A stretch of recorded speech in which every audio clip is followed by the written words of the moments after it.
Highlander, The Immortal Legacy of the MacLeods by Andries. Below.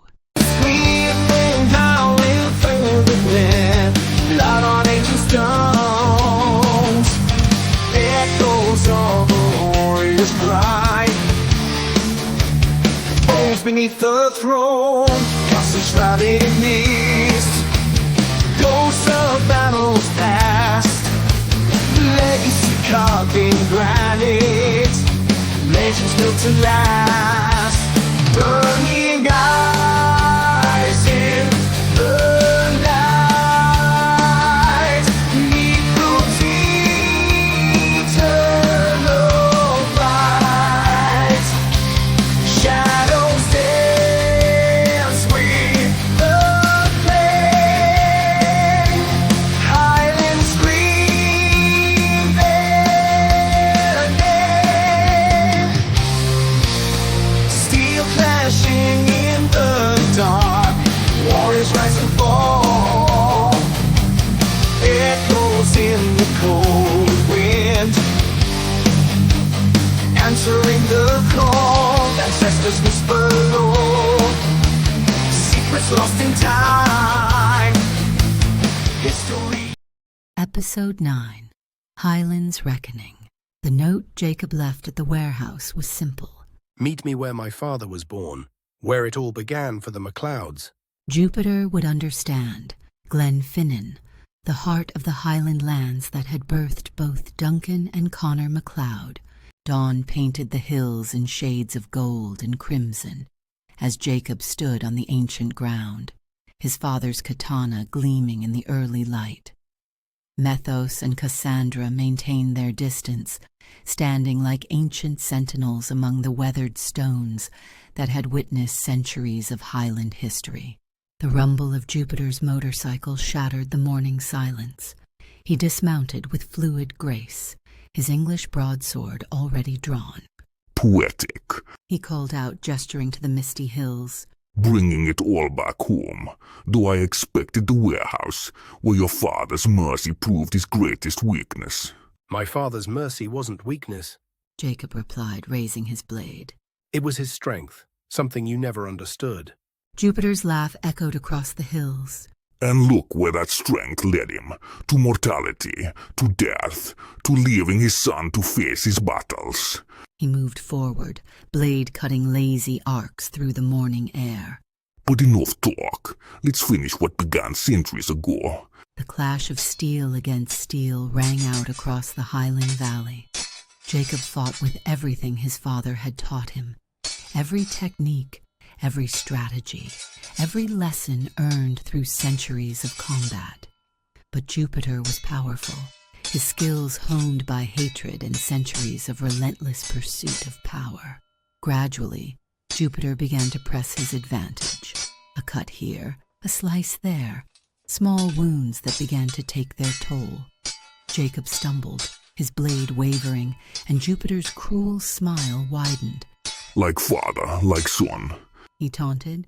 Both destined to fall by my blade. But as Jupiter moved in for what he thought would be the killing blow, something extraordinary happened. The air shimmered, and suddenly a younger Duncan MacLeod stood before him, katana raised, eyes burning with immortal fire. Impossible. Jupiter faltered, his blade dropping slightly. You're dead. I killed you myself. The image of Duncan smiled, that same confident smile that had haunted Jupiter for centuries. But this wasn't truly Duncan MacLeod. The beaten Jacob on the ground was the illusion, while the apparent Duncan was Jacob himself, wielding Nakano's ancient power of illusion combined with the source's energy. Jupiter's moment of shock was all Jacob needed. His blade, appearing as his father's katana but actually his own rapier, swept in a deadly arc. Jupiter barely parried, forced back by the ferocity of the attack. He fought now with desperate energy, but his confidence was shaken, his rhythm broken. Then Jacob called upon the full power of his inherited abilities. The air around them filled with mist, and within it Anna appeared, her gentle eyes full of sorrow. Beside her stood Duncan as Jupiter had last seen him, mortal but unbowed, his warrior's spirit undimmed by age. No. Jupiter's blade wavered as he stared at the apparitions. These are tricks, illusions. Their memory. He said softly. The memory of love, of sacrifice, of everything you've spent centuries trying to destroy. Jupiter's shoulders slumped, his ancient eyes finally seeing the truth. I was wrong. He whispered. All these centuries, I was wrong. Finish it. But forgive me, as your father once did. I forgive you. Jacob said quietly, raising his blade. Find peace. The stroke was swift and clean. As Jupiter's head fell, the first tendrils of the quickening began to rise. Energy exploded from his fallen form, lifting Jacob into the air. Lightning crashed around him, and in the chaos of power and memory, he saw his father and Jupiter's first meeting, saw the mercy Duncan had shown, the chance for redemption that Jupiter had rejected. When it was over, Jacob collapsed to his knees, steam rising from his body. Cassandra rushed to hold him while Mythos stood watch, his ancient eyes filled with understanding. Are you all right? Cassandra asked softly, supporting his weight. Your first head. Mythos observed, his voice gentle. And not just any head, one of the most powerful immortals of the age. Jacob nodded, still trembling from the massive influx of power. Looking up at the Highland hills where his father had been born, where Connor had learned to be a warrior, where generations of MacLeods had lived and died, he felt a deep sense of completion. Let's go home, he said quietly. As they walked to Mathos's car, the morning mist began to clear.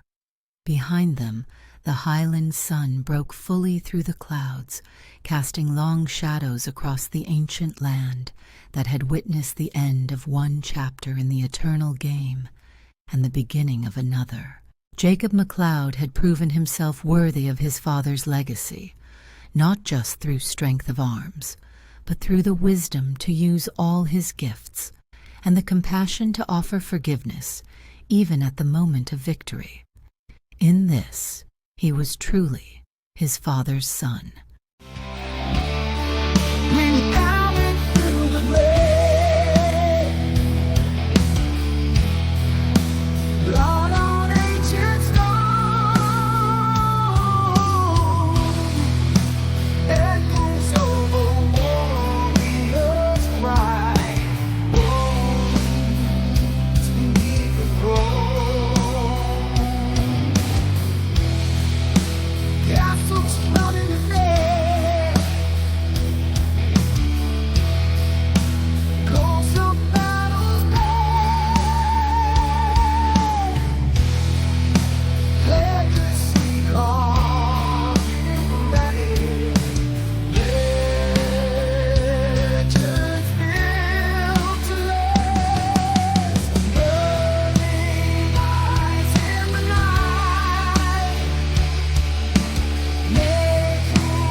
Highlander, the Immortal Legacy of the MacLeods.